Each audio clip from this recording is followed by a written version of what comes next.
Welcome back to another episode of the weekly roundup with Crop News Time. Here we sit down with industry experts and discuss everything that's happening in India and across the globe. With us today is Mr. Balaji Rao, a real estate veteran with over 35 years of work experience. Welcome to the show, sir. Thank you. Let's start with residential real estate. Affordable home sales have dipped in the first quarter across 8 major markets in India. Houses priced below 50 lakhs have witnessed a 9% drop in sales year on year, and houses between 50 lakhs and 1 crore have witnessed a 6% drop in sales. In contrast, the mid-segment and luxury market has done well in the same quarter across the same regions. Sales for houses between 2 to 5 crores have witnessed a 28% jump, and houses between 5 to 10 crores have witnessed a whopping 82% jump in sales. Now, with the new financial year, a lot of states have revised their ready reckoner rates and guidance values. Many people believe that this is going to negatively impact affordable housing sales. What's your thoughts on it? There's a whole lot of questions what you put in.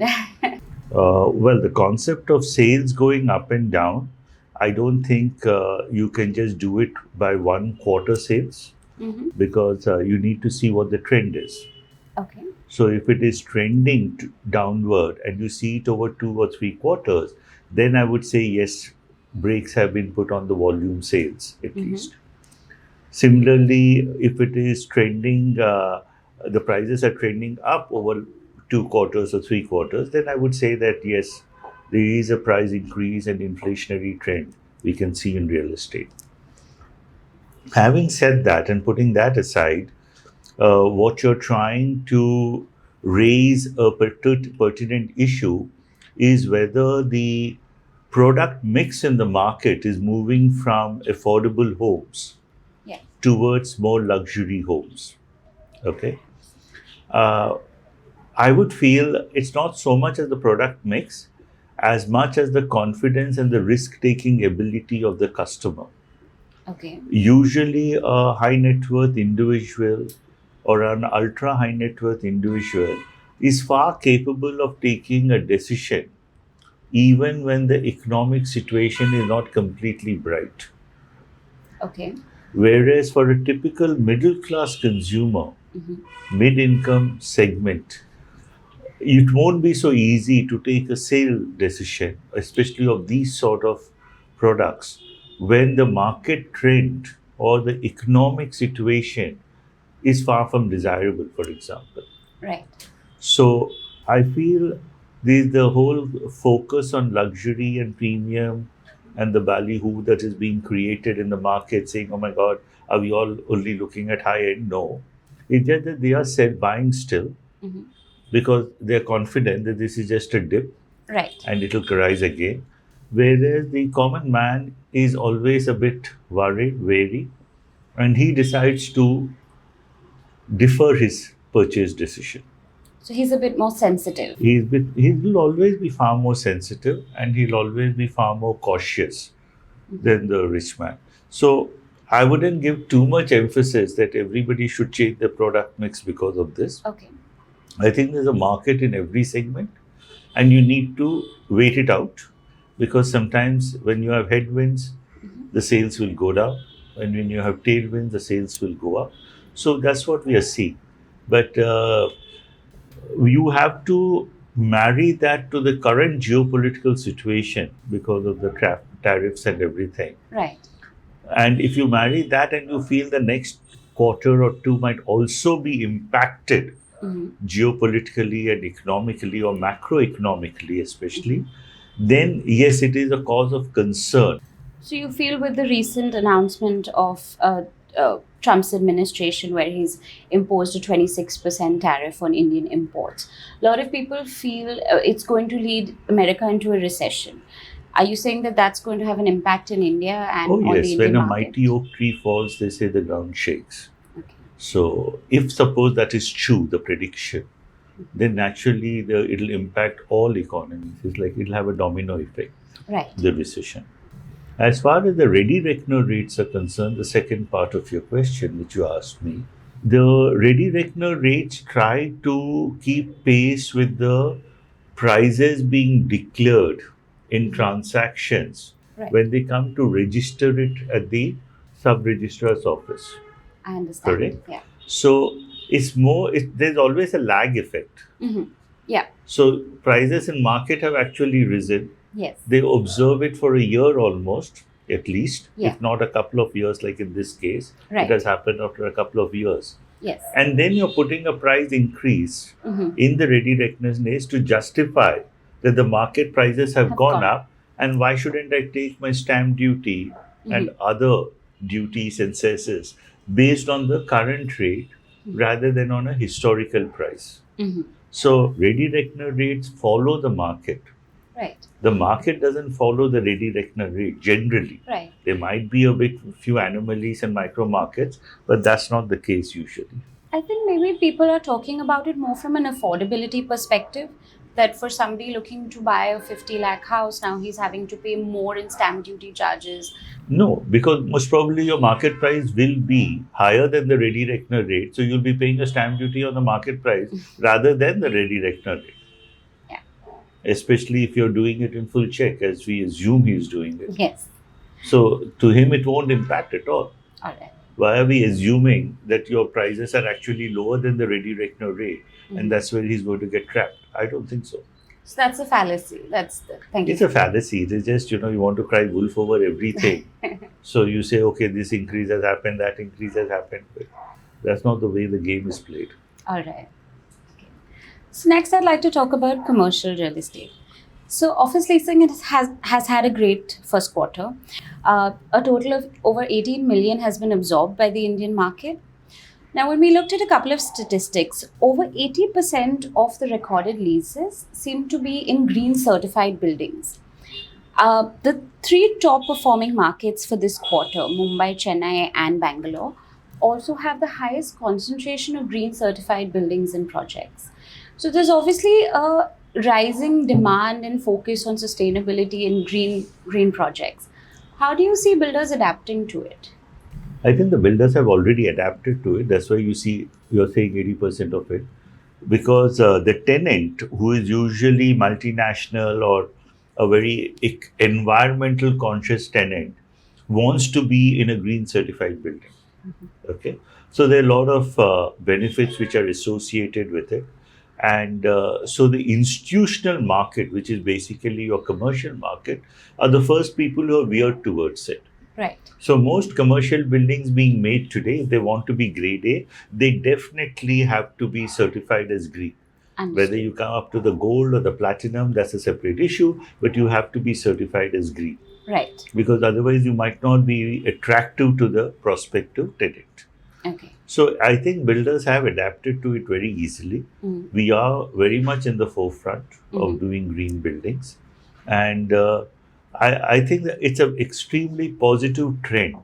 And sooner or later, we will see this trend even in the residential segment. Right. Maybe it will start from the luxury and premium housing, and then it will slowly descend towards the more affordable housing.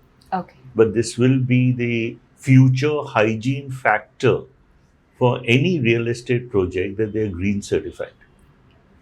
What about projects that are old that want to maybe adapt or upgrade to being green certified? Is that a good, is that plausible? It's an excellent idea, especially in commercial. So they are known as brownfield developments, Okay. where you go to an older building and you try to retrofit and you bring in such measures that make it more environmentally friendly. And that then makes them qualify to some extent to increase their rents as well as compete with the newer grade A buildings. Okay. So yes, it is a trend which we see abroad very strongly. In India, it is just catching on. There have been a few instances, but it's catching on overall. So there's scope. There's a lot of scope to do. There's a lot of scope and there's a lot of upside on that which will happen. Okay, thank you. The next, I want to talk about hospitality and tourism. Several major global and Indian brands have recently announced expansion in India. So you have Hyatt, Best Western, you have Thailand's Minor Hotels, and even Indian brands like Ananta and IHCL that have said that they're going to expand their operations in India. Most of them are focusing on tier 2 and tier 3 cities like Kasol and Ajmer and Nagpur. So, how do you see India's tourism in the coming future, the tourism industry? Do you see us being able to compete with global leaders like Sri Lanka, Thailand, Indonesia? Uh, it's difficult to say whether we'll compete and overtake them Mhm. because we have our own pace of doing things. Mhm. But what is more important, we are forgetting, is we also will have domestic tourism. Mhm. And I have a feeling with this new sort of messaging which is going out where we feel proud of our heritage, of our culture, Right. there will be many more young people who will want to discover that culture and tradition within India. Right. So it's not so much as competing with a Bangkok or a Colombo Okay. to say, do you have a better music festival? Right. Okay. So I think what is coming up in tier 2, tier 3, as well as places of interest are those that have religious orientation, or those that have certain natural beauty, or those that have historical importance from a heritage point of view. So all these are going to be very much on the upswing as the Indian traveler might decide that he wants to take a couple of holidays within India Mhm. rather than take it outside India. Right. And I don't think we can ever doubt India's cultural heritage is very rich. Right. So, but I'm only hoping it's going to be a PPP effort, what I feel. You need a public participation in it by way of keeping these monuments and these sites Right. pretty much upgraded, Mhm. renovated, restored, and as well as you need the private initiative Mhm. to ensure that you have good accommodation and facilities across the spectrum. Is Mhm. not just 5 stars, but even 2 star, Right. 3 star, 4 star, which have come up in these places. Yes. So there is going to be a public-private initiative Right. to push these sort of centers Mhm. or to push these sort of towns Mhm. into prominence. And hospitality, we are in the infancy. If I'm not mistaken, the number of rooms all over India might be still lesser than the number of rooms in Bangkok, I would say. So there's a huge upside you can have because as you'll have more disposable income, people will like to travel. Sure, there will be a tendency to travel abroad for various reasons, Mhm. but there'll also be a growing trend to travel inward also and be within the country. And you might have also a lot of foreign investors. We haven't seen that yet post COVID bouncing back, but they might also come into India to see that heritage. Okay. So it needs a lot of effort from both public and private bodies to see that we are on the tourism map for sure. Right. So a lot of states like Kerala and Uttarakhand have done a lot. They've set up a lot of guest houses, smaller, like you said, 2 star, 3 star hotels. Do you feel states need to be doing a lot more than they currently are You to see, boost? more than the guest houses, you first need to figure out what is it on the map. What are the places of interest and ensure they're really up to world standard by Okay. way of safety or cleanliness or hygiene. Mm. The second thing you have to see is what is the connectivity to that place, how easy it is. Right.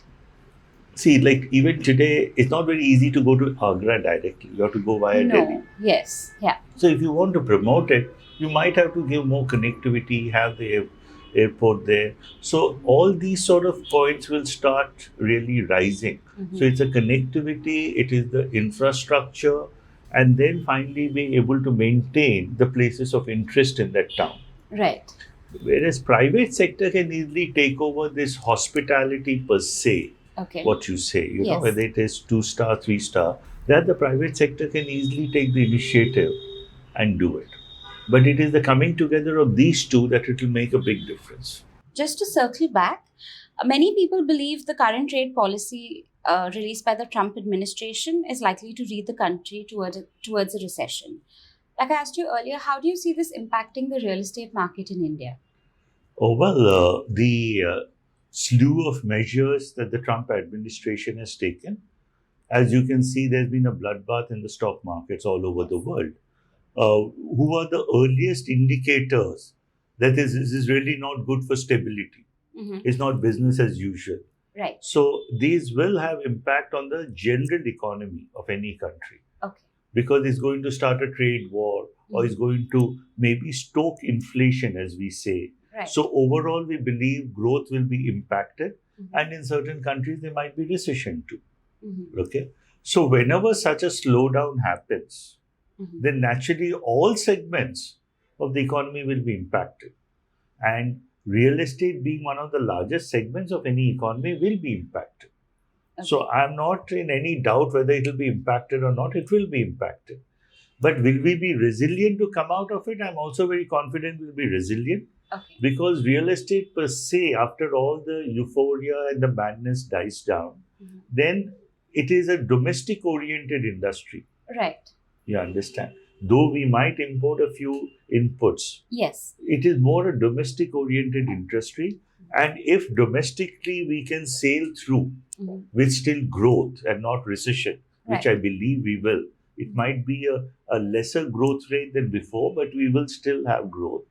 Then I feel the industry will be resilient enough to keep afloat. It won't sink.